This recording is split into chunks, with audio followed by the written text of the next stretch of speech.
They killed Lumumba, Sankara, Gaddafi, one for every time Africa stood up. Each name was a warning. Each death, a lesson carved into the soil of the continent, that to defy the West is to invite annihilation. Their blood wrote the script for every generation after, a brutal whisper that said, submit or vanish. But now a new name climbs that perilous hill. Not a president or a prince, but a soldier, a captain, a man not born to rule, but built to resist. Ibrahim Traoré, 34 years old when he took the reins of Burkina Faso, uninvited, unafraid, and unbent.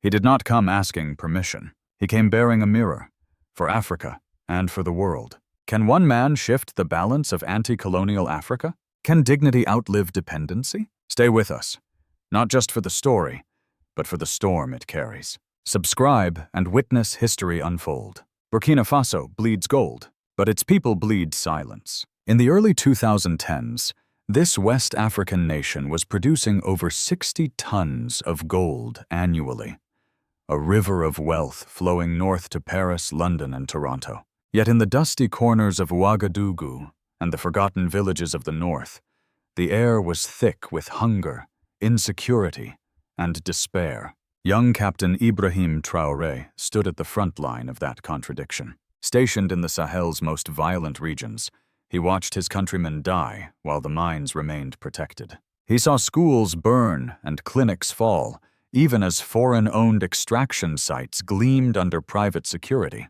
He wasn't reading statistics, he was living them. That Burkina Faso ranked 182 out of 189 on the Human Development Index meant nothing on paper. But when children drank from muddy wells and women gave birth under trees, numbers became screams. He was not alone. Among his fellow soldiers, whispers grew louder. Why did French military advisors override local commanders? Why were resources deployed to secure gold but not to shield villages? Why were foreign embassies the first to receive national briefings? It was colonialism, not of flags and governors, but of finance, contracts, and compliance. A new skin, same skeleton. The terrorism crisis that engulfed the Sahel only deepened the wound. In 2015, armed groups, emboldened by NATO's destruction of Libya, swept into Burkina Faso. The splendid hotel attack in January 2016 marked a bloody beginning, 30 civilians dead in the capital. But it didn't stop there. From schools to mosques, health centers to markets, terror became routine. By 2020, entire provinces had become no-go zones. Teachers vanished. Imams were killed. Customary leaders, once the backbone of local governance, were rendered powerless. Over 2 million Burkinabe were displaced. And through it all, the foreign troops patrolled perimeters of mines, not communities. Then came the betrayal that broke the dam. President Roch Marc Christian Kabore, elected in 2015, had followed the West's script. Accept aid, implement reforms, consult advisors. But security only worsened. As protests swelled in 2021, many in the military, including Traoré, began to see the government as a subcontractor to foreign powers. In January 2022, Lieutenant Colonel Paul-Henri Sandaogo Damiba seized power in a coup, promising to restore dignity and sovereignty.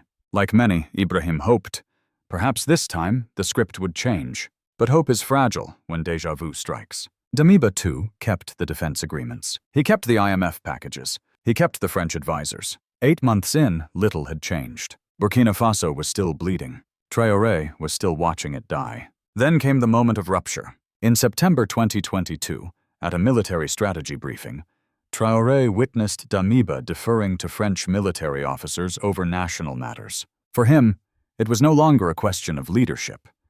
It was about control. The faces had changed. The strings had not. That night he gathered comrades who'd seen the same betrayal. They weren't rebels. They were patriots in uniform. They had lost friends, buried brothers, and carried the weight of funerals no one outside their villages mourned. These men had calloused hands, not from mines or farms, but from the soul-crushing routine of fighting a war not their own. So they made a choice. On 30th September 2022, before the sun rose, Burkina Faso had a new leader. No shots were fired, no parades, just a voice on national television declaring that enough was enough.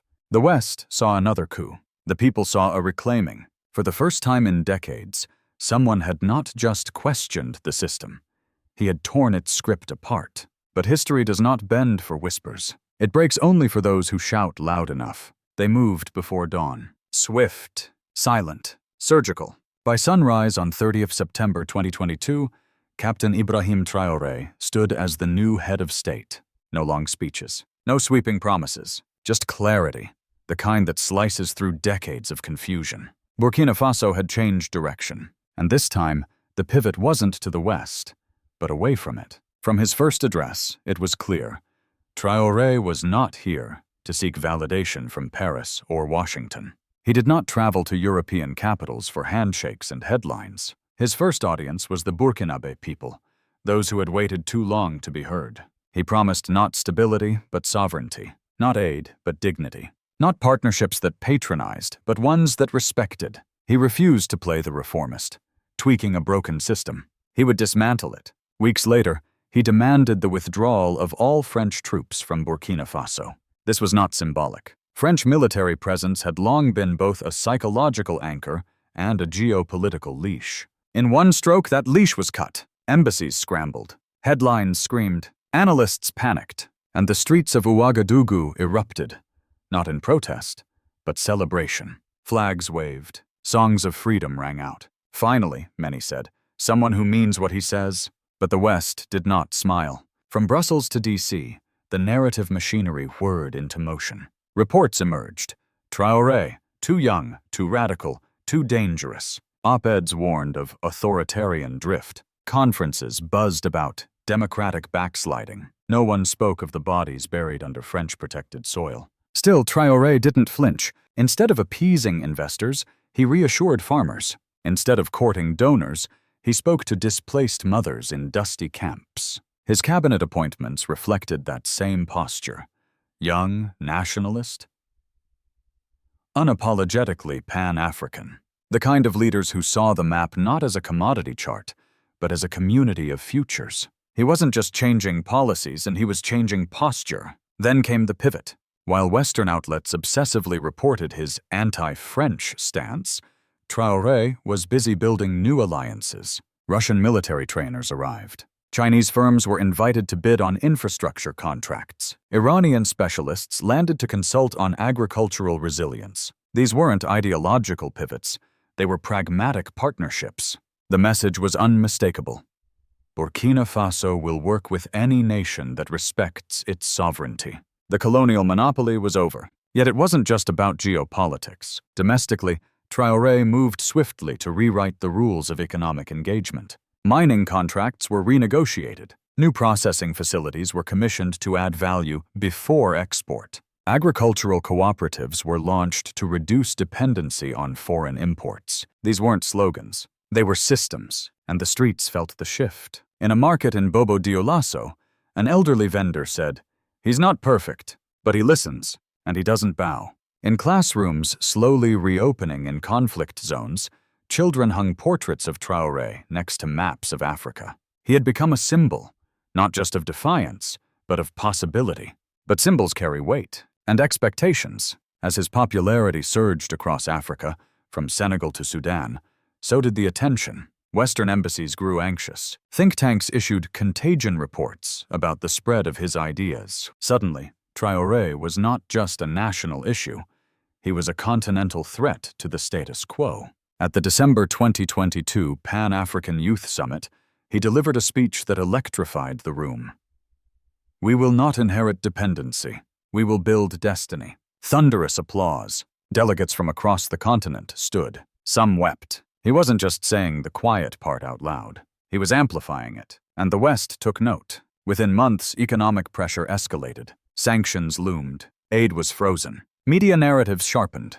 But each blow seemed to reinforce Traoré's standing. "If they hate him this much," one Malian student posted, "he must be doing something right."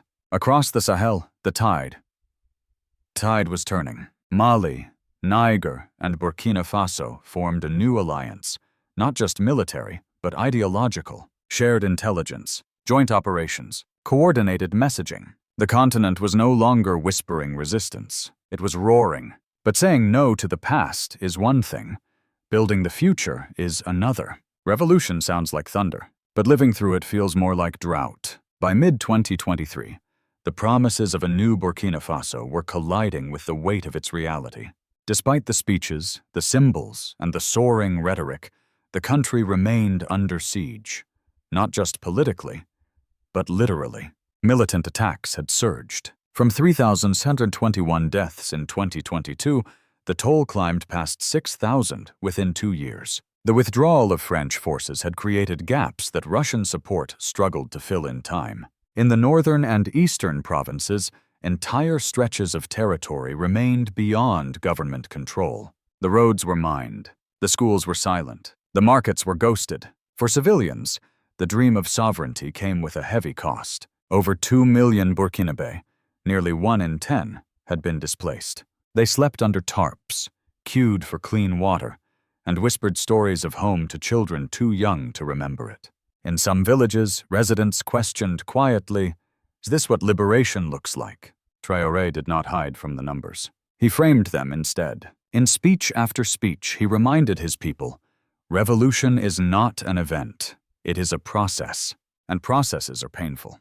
"You do not sever centuries of dependency without bleeding," he said during a visit to Kaya. Still, pain without progress breeds disillusionment. The economic front revealed its own contradictions. Cutting ties with colonial frameworks sounded noble, but executing that vision required time, skill, and capital.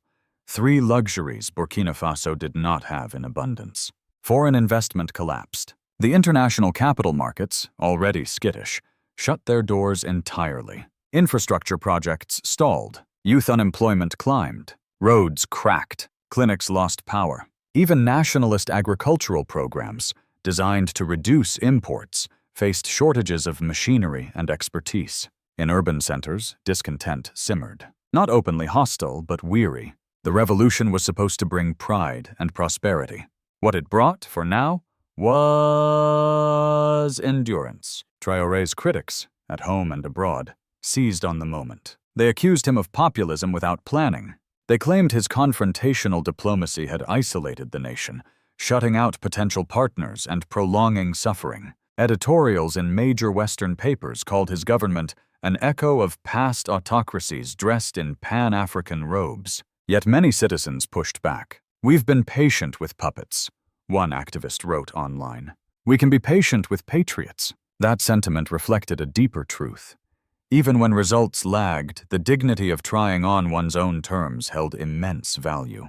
But dignity doesn't pay bills, and idealism doesn't secure borders. Traoré's efforts to diversify partnerships with Russia, China, and Iran were moving, but slowly. Russian arms arrived, but required training and logistics unfamiliar to Burkinabe forces. Chinese firms brought roads, but also labor clauses that imported Chinese workers. Iranian agricultural expertise promised food resilience, but demanded technological infrastructure.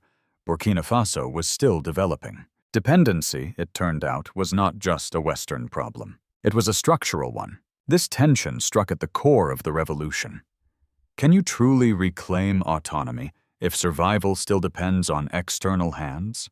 The answer lay buried in contradiction. Traoré insisted the country must endure short-term strain for long-term sovereignty. "We do not reject the world," he said, "but we will no longer bow to it." Yet as months passed and daily life failed to improve for many, that vision felt more like a sermon than a solution.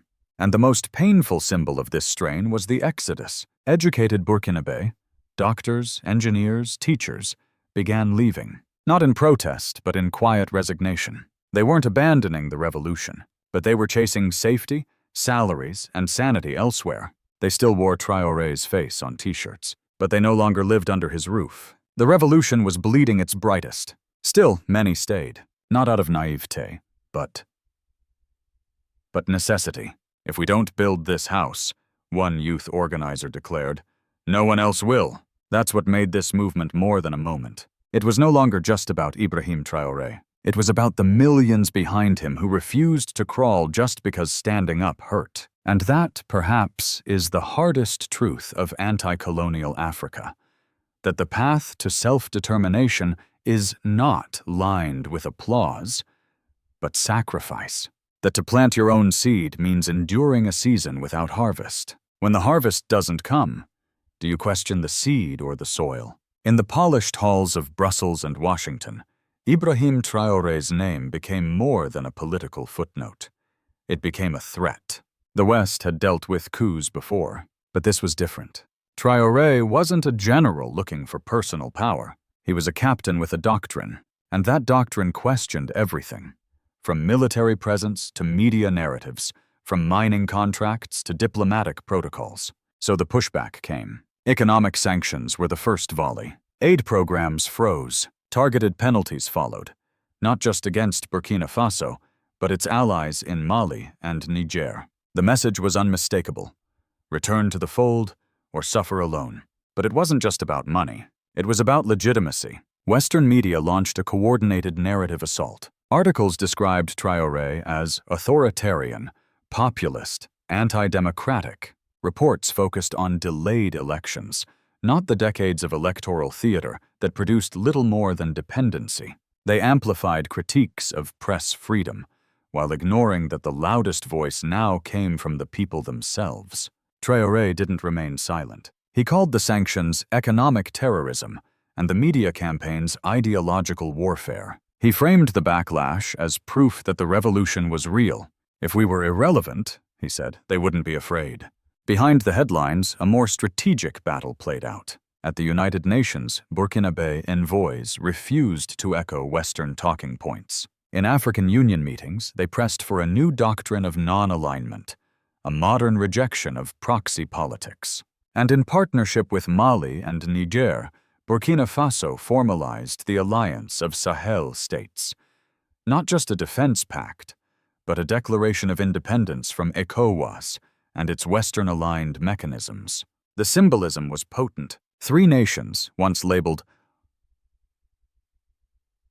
stable, were now building their own architecture of survival. Intelligence was shared. Borders were jointly patrolled. Ambassadors coordinated messaging. It was fragile, but it was theirs, and the West could feel it slipping. Think tanks published papers warning of contagion. Diplomats spoke of regional destabilization. But what they feared most wasn't chaos. It was control. African control. In a closed-door briefing leaked to the press, a Western official warned, "If this version of sovereignty takes hold, we lose the narrative." That sentence revealed everything. This wasn't about democracy. It was about dominance, and Traoré knew it. So did his people. This is the new language of African sovereignty. Uninvited. Bowed and unbought. But every alliance has its price. What is Burkina Faso willing to trade for its pride? Not all revolutions explode. Some simply refuse to fade. By early 2024, Ibrahim Traoré stood at a crossroads, not one of power, but of patience. The fields had been sown with ideology. The speeches had stirred the continent, but the fruit had yet to ripen. Then came the announcement.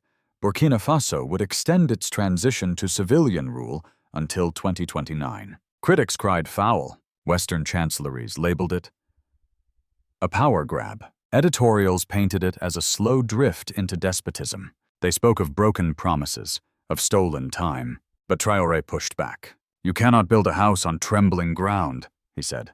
"You cannot ask people to choose leaders if the choices remain captive to old hands." For him, elections were not the symbol of legitimacy. Institutions were. And institutions in Burkina Faso had long been hollowed out by decades of interference and superficial reform. To rush now, he argued, would be to repaint the facade without fixing the foundation. To his base, it made sense. They had seen what happened when countries held premature elections, power recycled, elites reinstalled, and foreign interests restored. They weren't afraid of waiting. They were afraid of returning. Still, the question lingered. Can a revolution survive? 6 years of anticipation? Traoré's answer lay not in ballots, but in belief. He continued touring villages, speaking not just of policy, but of pride. He invoked the names of ancestors, those who had ruled long before borders were drawn by European pens. He connected sovereignty not to statecraft, but to self-worth. Our dignity does not expire on a timeline, he told a gathering in Tenkodogo.